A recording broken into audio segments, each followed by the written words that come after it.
आज नरेंद्र मोदी के अंदर दम नहीं है। क्या दम नहीं है कि पैदल चल के जनता के बीच में जा सकें।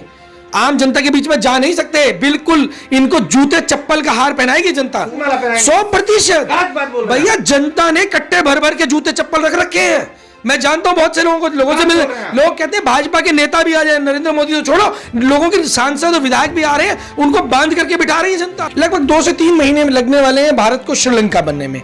बस फर्क केवल इतना होगा कि यहाँ की जो जनता है वो राष्ट्रपति के घर में ना घुसकर प्रधानमंत्री आवास में घुसने वाली है। कि जैसे कि अदानी के लिए उन्होंने अप्रोच लगाई थी राजपक्षा को फोन करके, और आज वो उनसे पूछ रहे हैं कि हमें क्या करना है, झोला उठाकर आर्मी बेस में जाना है या देश छोड़कर कहीं और भाग जाना है। पीएम हाउस देखिए, देश की जनता, जो देश का बेरोजगार, जिस बेरोजगार के गले के अंदर आपने लक्कड़ ठूस दी है, जिस बेरोजगार को आपने गला घोट दिया है, जिस बेरोजगार का आप दम घोट रहे हैं, वो मरने से बेहतर है कि वो प्रधानमंत्री से जाके सवाल पूछे। देखिए ये जो 24 घंटे में 40,000 एप्लीकेशन की आप बात कर रहे हैं, ये बेरोजगारी का विकराल रूप है। इनके लिए आज जिंदा रहना और मरना एक विकल्प नहीं बचा है। देखिए आप जो कह रहे हैं ना, आप एक भाजपा के चाटुकार पत्रकार की तरह सवाल पूछ रहे हैं। आप इतना शरीफ या दूध का दूल्हा मत सोचिए नरेंद्र मोदी को। अभी 2024 आ रहा है, सारा हिसाब लेने वाले हैं, हिसाब लिया जाएगा, एक जुल्म का, एक अत्याचार का हिसाब मांगा जाएगा। प्रधानमंत्री जी जिसके गले में हाथ डालते हैं, जिसके साथ चलते हैं, उसको निपटा देते हैं। आस्था के नाम पर तो ये मूत्र भी पी लेते हैं, और पाखंड के नाम पर दलित के हाथ से गंगा जल भी नहीं ग्रहण करते ये लोग। हर बात के ऊपर ये भागते हैं। 15 लाख बोला, 15 लाख के ऊपर भाग गए। हर मुद्दे के ऊपर इनका जुमला है, हर विषय के ऊपर भारतीय जनता पार्टी झूठ बोलती है। जहां दंगा होता है भारतीय जनता पार्टी जड़ में निकलती है। चाहे आप सीए एनआरसी पे देख लीजिए, शाहीन बाग में भारतीय जनता पार्टी निकली, आरएसएस निकली जड़ के अंदर। नमस्कार, मैं हूं देव, इस समय आप देख रहे हैं लोकतंत्र टीवी। श्रीलंका में जिस तरीके से हालात जो है बेकाबू हो चुके हैं, आपने देखा होगा कि किस तरीके से राष्ट्रपति गोटबाया राजपक्षे के आवास में आम जनता घुस गई और खूब तोड़फोड़ करने लगी, जिसके बाद राष्ट्रपति वहां से भाग चले। इस वक्त हमारे साथ मौजूद हैं हरप्रीत सिंह सैनी भारतीय साहब। भारती जी, क्या देख रहे हैं जिस तरीके से श्रीलंका की स्थिति लगातार बेकाबू होती जा रही है? आपने कई बार इस पर सवाल भी खड़े किए हैं। वर्तमान में क्या देख रहे हैं हिंदुस्तान और श्रीलंका को? देखिए, मैंने तो ऑलरेडी बताया था कि जो आज चल रहा है, आने वाला समय भारत में लगभग यही होने वाला है, नेक्स्ट फेज जो है। और अब इसके अंदर अगर समय की बात करें कि कितना समय बाकी है, लगभग 2 से 3 महीने में लगने वाले हैं भारत को श्रीलंका बनने में। बस फर्क केवल इतना होगा कि यहाँ की जो जनता है वो राष्ट्रपति के घर में ना घुसकर प्रधानमंत्री आवास में घुसने वाली है। प्रधानमंत्री के जो पाले हुए मोर हैं उनको दाना खिलाने वाली है। प्रधानमंत्री आवास में घुसेंगे? देखिए, ये तो अब जनता का मूड बना चुकी है। अब इसी वजह से नरेंद्र मोदी जी ऑलरेडी अपना झोला पैक कर चुके हैं, क्योंकि उनको यह मालूम है कि जिस दिन जनता घुसेगी तो उस दिन क्या करना है। वो अपने राजपक्षा से सलाह मांग रहे हैं, क्योंकि जैसे कि अदानी के लिए उन्होंने अप्रोच लगाई थी राजपक्षा को फोन करके, और आज वो उनसे पूछ रहे हैं कि हमें क्या करना है, झोला उठाकर आर्मी बेस में जाना है या देश छोड़कर कहीं और भाग जाना है। नहीं, कौन घुसेंगे पीएम हाउस? देखिए, देश की जनता, जो देश का बेरोजगार, जिस बेरोजगार के गले के अंदर आपने लक्कड़ ठूस दी है, जिस बेरोजगार को आपने गला घोट दिया है, जिस बेरोजगार का आप दम घोट रहे हैं, वो मरने से बेहतर है कि वो प्रधानमंत्री से जाके सवाल पूछे। गला का घोटा है, 24 घंटे में 40,000 एप्लीकेशन पहुंच गए। देखिए ये जो 24 घंटे में 40,000 एप्लीकेशन की आप बात कर रहे हैं, ये बेरोजगारी का विकराल रूप है। जो 40,000 एप्लीकेशन पहुंची है, ये रोजगार के लिए नहीं गए हैं। ये वो लोग हैं जिनके लिए आज जिंदा रहना और मरना एक विकल्प नहीं बचा है। ये वो लोग हैं जो एप्लीकेशन डाल रहे हैं। उनकी मजबूरी बन चुकी है कि वो शिक्षा उनके लिए कोई कीमत ही नहीं रखती है, शिक्षा उनको जरूरत ही नहीं है, क्योंकि आज उनको घर का सर्वाइवल, उनको अपने भाई बहन बच्चों माँ बाप को जिंदा रखने के लिए संघर्ष करना पड़ रहा है। भारत में 80% लोग हैं पीएम मोदी को चाहने वाले। सवाल ही पैदा नहीं होता कि विरोध करेंगे। सड़कों पे देखा है कभी आपने नरेंद्र मोदी के खिलाफ विरोध प्रदर्शन? देखिए आप जो कह रहे हैं ना, आप एक भाजपा के चाटुकार पत्रकार की तरह सवाल पूछ रहे हैं। 80% लोग, कितने परसेंट बताया आपने? 80% लोग। 80% बोला आपने। देखिए 80% लोग अगर हैं तो देश के किसानों को तो इन्होंने बोला कि ये खालिस्तानी है। किसान भी खुश है भाई। अरे भाई किसान भी खुश हैं, रामपुर आजमगढ़ से सीट बीजेपी निकल गई। नहीं तो मतलब रामपुर में किसान रहते हैं पूरे देश के? नहीं, पूरे देश के नहीं, एक कम से कम मोनोपोली तो बना सरकार का, 2 सीट निकल गई यूपी में। यही पत्रकार से बंधुओं से हमें ऐसी उम्मीद नहीं है। अगर वहां पे सीट निकली है, किस तरीके से सीट निकली है, इस व्यवस्था की जांच करने की आवश्यकता है। आप इतना शरीफ या दूध का दूल्हा मत सोचिए नरेंद्र मोदी को। हम जानते हैं कितने पानी में हो, हम जानते हैं अच्छी तरह नरेंद्र मोदी। बिल्कुल। और अभी 2024 आ रहा है, सारा हिसाब लेने वाले हैं। हिसाब लिया जाएगा, एक एक जुल्म का, एक एक अत्याचार का हिसाब मांगा जाएगा नरेंद्र मोदी। बिल्कुल मांगा जाएगा। जितना इस देश के दलितों के ऊपर अत्याचार हुआ है, जितना इस देश के किसानों के ऊपर अत्याचार हुआ है, जितना इस देश के युवाओं को बेरोजगार रखकर अत्याचार किया गया है, एक एक अत्याचार का हिसाब लिया जाएगा। सारे दलित भाई कह रहे हैं, ओबीसी भाई कह रहे हैं सुरक्षित है, आप कह रहे हैं हिसाब लेंगे। किससे हिसाब लेंगे? देखिए, दलित भाई सुरक्षित हैं, सुरक्षित तो होने चाहिए। द्रौपदी मुर्मू जी को राष्ट्रपति बना दिया, आप कह रहे हैं सुरक्षित नहीं। तो मैं बता देता हूं, प्रधानमंत्री जी जिसके गले में हाथ डालते हैं, जिसके साथ चलते हैं, उसको निपटा देते हैं। नाश हो जाता है उसका, नाश हो जाता है। कैसे? तो हैशटैग पनौती आपने सुना नहीं, लगता है कि हैशटैग पनौती नरेंद्र मोदी ट्रेंड होता है जब भी कोई व्यक्ति जाता है। कल जापान के प्रधानमंत्री मतलब शिंजो आबे की हत्या हो गई। परसों बोरिस जॉनसन जो जेसीबी में चढ़े थे, दिल्ली में भारत में आके वो उनको अपनी गद्दी गंवानी पड़ी।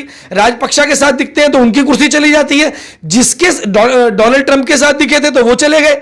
तो भैया अब ये दलितों के साथ हाथ डालने का प्रयास कर रहे हैं, तो मैं अपने दलित भाइयों को सावधान करना चाहता हूं कि अगर नरेंद्र मोदी जी हाथ बढ़ा रहे हैं तो सावधान हो जाइए। दलित राज करेगा इस देश पे। अरे भाई, दलित राज करेगा इस देश पे। दलित को जिस तरीके से प्रताड़ना सहनी पड़ रही है ना, आस्था के नाम पर तो ये मूत्र भी पी लेते हैं, और पाखंड के नाम पर दलित के हाथ से गंगा जल भी नहीं ग्रहण करते ये लोग। ये तो आप जैसे लोग जो है बोलने वाले हैं, बोलते रहते हैं। नरेंद्र मोदी जी देखिए शख्स हैं जो लगातार बुराई करते रहते हैं, काम नहीं है आपके पास। देखिए, बुराई करते रहेंगे। नहीं, बुराई अगर आप नरेंद्र मोदी जी अच्छा काम करेंगे तो अच्छा भी बोलेंगे भाई। हाँ, बुलेट ट्रेन बताओ कहाँ है, आ रही है, कब आ रही है? हाँ, पहुंचने वाली है। पटना में देखिए मेट्रो का काम बहुत शुरू हो गया। बिल्कुल। लखनऊ में, जयपुर में शुरू हो गया। क्या चाह रहे हैं आप? देखिए, मैं आपको फिर बता देता हूं, देश को गिरवी रख दिया गया है। 150 लाख करोड़ का कर्जा इस देश पे हो चुका है। जब नरेंद्र मोदी जी आए थे तो उस वक्त 35 लाख करोड़ का कर्जा था, और अभी अगले 2.5 महीने 3 महीने के अंदर 250 लाख रुपए का जो इंटरेस्ट भरना है, डिफॉल्ट होने वाला है। श्रीलंका की तुलना भारत से करेंगे आप? तो आप बताइए ना, ऐसे भारतीय लोग हैं। आप ये मुझे बताइए, आज देश की अर्थव्यवस्था का कितना प्रतिशत कर्जा भारत के ऊपर है? 92% के कर्जे पे बैठे हैं आज हम। अगर राष्ट्रपति श्रीलंका में राष्ट्रपति के घर मान लीजिए प्रदर्शनकारी घुस गए, तो यहां घुस जाएंगे क्या पीएम? तो आपको क्या लगता है, वो जो बेरोजगार जो घर पे बैठा हुआ है, जो किसान को आप प्रताड़ित कर रहे हो, जो इन्होंने बोला था स्वामीनाथन की रिपोर्ट को लागू किया जाएगा, नरेंद्र मोदी ने बोला था, भारतीय जनता पार्टी ने बोला था 2014 में, कहां गई वो रिपोर्ट? पूछिए ना इनसे।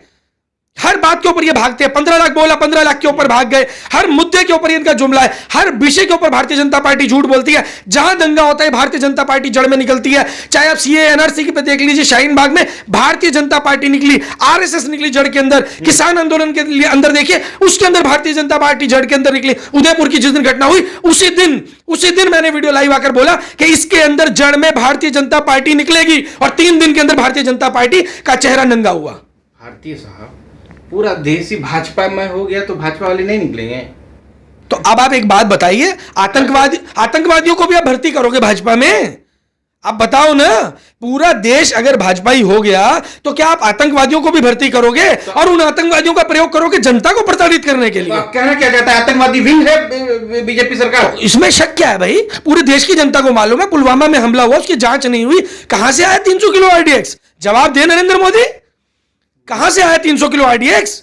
और आज वो आतंकवादी जब अमित शाह के पीछे खड़ा मिल जाता है मंच के ऊपर, वो अमित शाह होम मिनिस्टर जिसके पास जाने के लिए लोगों को, जनता को 1-1 साल तक के अपॉइंटमेंट मिलते हैं, वहां पर एक आतंकवादी, वो भी मंच पे, गृह मंत्री के मंच पे कैसे पहुंच जाता है? देखिए, यूपी में बड़ा एक्सप्रेसवे का उद्घाटन किया नरेंद्र मोदी, और उस एक्सप्रेसवे से दिल्ली से लखनऊ कानपुर बहुत आसान हो गया जाना। देखिए, उसकी बात आप नहीं करते। देखिए, एक्सप्रेसवे बनाना एक रूटीन वर्क है, इसमें कुछ नया काम नहीं हुआ। और वो लेकिन इसके पीछे के जो षड्यंत्र हैं, ये कौन बना रहे हैं, किन लोगों को इसकी आड़ में पैसा पहुंचाया जा रहा है, किन लोगों को फायदा पहुंचाने का प्रयास किया जा रहा है। क्या क्या क्या जो आज के तारीख के अंदर हाईवे बन रहे हैं, कांग्रेस के समय में नहीं बने थे। और ये बात कांग्रेस भी किसी भ्रम में ना रहे, ये कांग्रेस की देन भी नहीं है। देश के वो बुजुर्ग जिन लोगों ने 70 साल तक इस देश की अर्थव्यवस्था को चलाया, चाहे प्राइवेट नौकरी की, चाहे व्यापार किया, सरकारी काम किया, ये उन लोगों की मेहनत का नतीजा था कि देश विकासशील देश के अंदर इस हद तक पहुंचा। और आज की तारीख के अंदर भारतीय जनता पार्टी ने देश के युवाओं को बर्बाद करने का जो काम किया है, आने वाले समय के अंदर हम देखेंगे देश पूरी तरीके से नीलामी की कगार पे पहुंच जाएगा। नरेंद्र मोदी जी दिलों में राज करते हैं, भारतीय जनता पार्टी दिलों में राज करते हैं। नोटबंदी के वक्त इन्होंने कहा था कि 50 दिन में बुला लेना किसी भी चौक पे। आज नरेंद्र मोदी के अंदर दम नहीं है। क्या दम नहीं है? कि पैदल चल के जनता के बीच में जा सकें। आम जनता के बीच में जा नहीं सकते, बिल्कुल इनको जूते चप्पल का हार पहनाएगी जनता। फूलों से स्वागत होता है, फूलों की माला पहनाते हैं मोदी सरकार। पैसे के दम पर आप अपने जो तलवे चाटने वाले हैं उनसे कुछ भी करवा लो, लेकिन असली राज तो वो होता है जो जनता के दिल में होता है। जनता क्या करेगी? 100%। भैया जनता ने कट्टे भर भर के जूते चप्पल रख रखे हैं। मैं जानता हूं बहुत से लोगों से मिले, लोग कहते हैं भाजपा के नेता भी आ जाए, नरेंद्र मोदी तो छोड़ो, लोगों के सांसद और विधायक भी आ रहे हैं, उनको बांध करके बिठा रही है जनता। जी हाँ, मोदी के बारे में आप गलत बोल रहे हैं। देखिए जो है वो है, जो सच है वो है। यशस्वी पीएम है वो। देखिए यशस्वी पीएम, अरे भाई जो जाए ना जनता के बीच में, पता लगे ना कितना यश है, जनता कितना यश देगी, मिलेगा यश, चिंता मत करो, बहुत जल्दी मिलने वाला है। पंजाब देखिए एकदम खुशहाली से। हाँ, पंजाब खुशहाली में, पंजाब को बर्बाद करने में भारतीय जनता पार्टी और कांग्रेस ने कोई कसर नहीं छोड़ी है। आज भी जो आम आदमी पार्टी की सरकार वहां पर है, वो भारतीय जनता पार्टी की बी टीम है। आज जब चंडीगढ़ का फैसला हुआ है कि चंडीगढ़ के अंदर हरियाणा के लिए एक विधानसभा बनेगी, तो पंजाब के सीएम क्या बोलते हैं कि हमें भी जगह दे दो। अरे तुम्हारा अपना चंडीगढ़ है, तुम हाथ जोड़ के भीख मांग रहे हो नरेंद्र मोदी से? तुम्हें शर्म आनी चाहिए भगवंत मान जी, तुम्हारी अपनी जमीन है। और तुम्हें तो यह कहना चाहिए कि हरियाणा को आप एक अच्छी जगह दीजिए, करनाल को डेवलप कीजिए, ताकि हरियाणा के लोगों को रोजगार मिल सके, हरियाणा के लोगों को कुछ ऐसी जगह मिल सके जहां पर नया डेवलपमेंट शुरू हो सके। यहां तो आप जो है केंद्र सरकार की तरफदारी कर रहे हैं।